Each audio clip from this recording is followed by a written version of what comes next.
What's going on YouTube? Welcome to my channel, Life of Yaz. I hope you guys have an amazing day. Before I start the video, I just would like to thank everyone that's helping me grow this channel, and for everyone that's liking, commenting and sharing. It really means a lot to me, and this is just the start. We can only go up from here, so I really appreciate that. I just thought I'd like to get it out of the way, and I've got a new video for you guys. This is something different. I'm aiming to do 2 videos a month, or if you guys actually like these videos, comment below and I'll start doing a weekly series.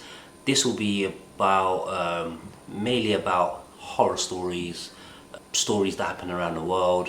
Whether you believe that stuff or not, I find it quite interesting. And also unsolved cases. If you guys like them type of stories or like them type of videos, comment below. If you guys really like the content, so please like it, comment, and I'll make a weekly series out of it. So without any further ado, today's story is very strange and it's very ambiguous. So till this day, the case hasn't been solved.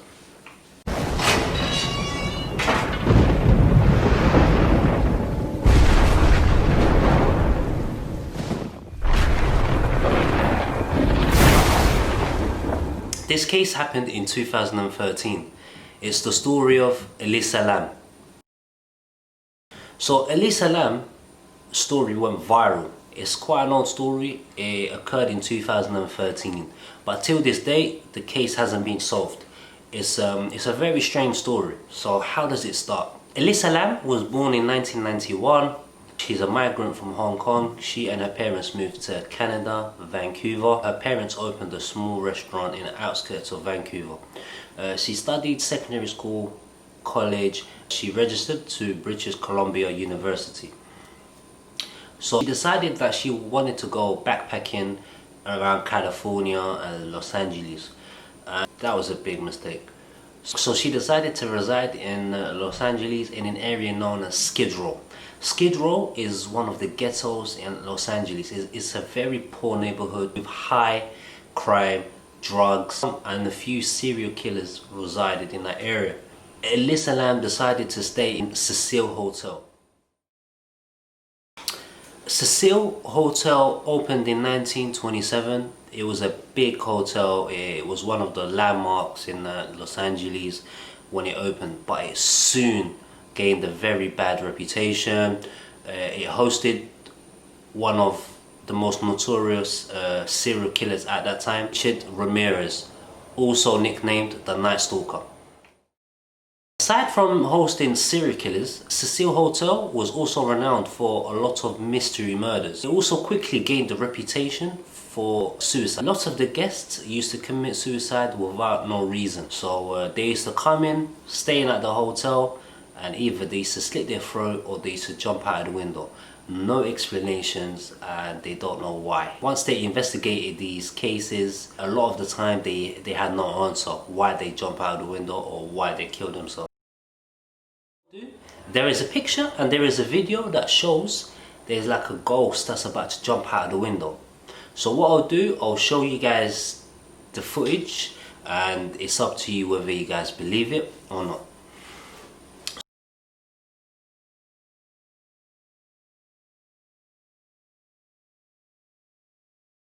So let's continue. So that's just to give you a bit of background behind Cecil Hotel.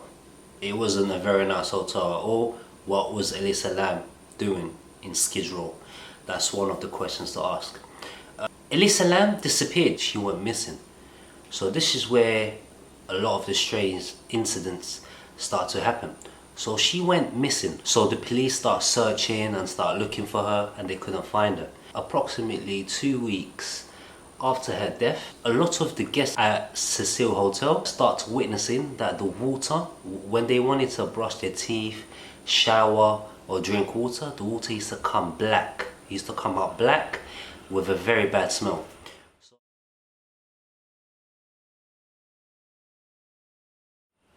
So they didn't take any notice to it, but it's occurring quite frequently. That's when they decided to complain to the maintenance and to the reception, saying that their water's coming out black. So the hotel staff and the maintenance team, they decided to investigate Why? The hotel staff decided to go up the roof. So the hotel staff decided to check the water tanks. The water tanks are located in the rooftop. In order for you to access the rooftop, you need to go through a door that's locked. In order for you to have access to it, you need to have the key, and if you open it, it triggers the alarm. So there are 4 big water tanks on the rooftop.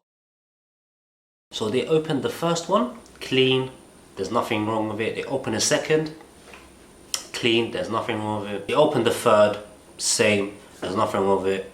And then they come to the 4th one. The 4th one is where everyone got shocked. They found Elisa Lam's body inside the water tank. She was without her clothes, and her clothes were floating on top of her. So why this case is so strange is, how did she get inside the water tank? Because in order for her to access the water tank, she needed to go through a rooftop door which is locked, and it also triggers an alarm. And also the second puzzling question is, how did she get inside the water tank? Because it's very high, she'll need to climb up, and she'll need to lift the water tank, and it's very heavy. She was quite thin. For her to lift that, jump in and then close it again, unlogical. So when they found her body, they done an autopsy. See, this is why this case is so bizarre and strange, because once the autopsy report came back, there was no sign of any physical damage to her body, or no restraint, so no one attacked her, so no one hit her. The only thing they said is drowning. So how did she get there? How did she get into the water tank? Why was she unclothed and her clothes were on top of her? After the body was found, the police, they decided to release the CCTV footage of Elisa Lam, and that was the last time she was seen. But what's so bizarre about this footage, it shows Elisa Lam running away, and she seemed scared and she seemed shouting at someone, but there's no one there, it's just her. You can see on the footage that she's hiding from someone, and she was inside the lift. She was pressing buttons, she was scared, she was pressing all the buttons, but the lift didn't close. You could see her, she was going in and out, and it was like she was hiding from someone, but she was the only one there. Who was she talking to? Who was she running from? Some people were saying that she might be bipolar, or she was suffering from mental illness, but her parents had said that she was a normal kid, she had nothing wrong with her. So who was she talking to? What's very strange about the CCTV footage, the lift wasn't working, but as soon as she stepped out, the lift closed normal. And when other guests wanted to use it, it was working fine. But with Elisa Lam, when she was trying to close it, when she was trying to use a lift, it wasn't working.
Who was Elisa Lam running away from, and who was she talking to? And that's a question that we'll never find out. The case was closed, and the cause of death was drowning.